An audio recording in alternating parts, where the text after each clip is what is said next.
อะโตสัมมาสัมพุทธัสสะสุทินังวัตตะเมทานังวัตตเมทานังทานังเมปริสุทธัง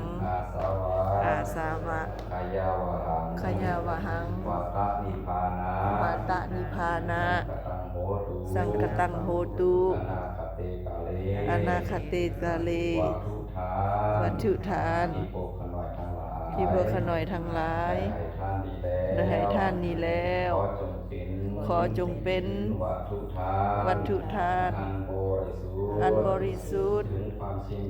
ถึงความสิ้นไปแห่งกองอาสวะกิเลสเครื่องดองสันดานและขอส่งถึงซึ่งพระนิพพาน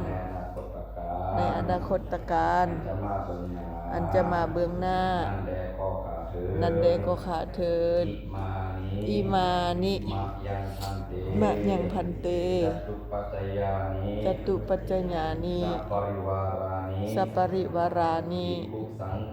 ภิกขุสังคัสสะโอโนสยามะสาธุโนพันเตภิกขุสังโฆอิมานิจตุปัจจญานิสัปปริวารานิวิคันหาตุธรรมหากันติคารตังทิตายะสุขายะคาเดพระสงฆ์ท่านผู้เจริญพวกข้าน้อยทั้งหลายไม้มีเจ้าภาพเจ้าศรัทธาท่านกองพลทองศรีท่านบู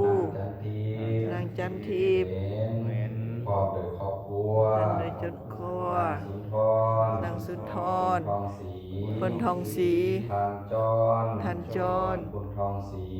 ทองศรี พร้อมโดยครอบครัว ได้จรมีสิ ทางนั้นขอน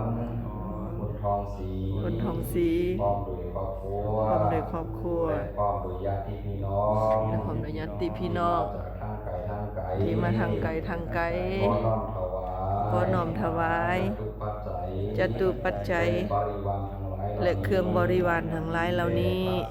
แด่พระสงฆ์ขอพระสงฆ์จงรับวัตถุปัจจัย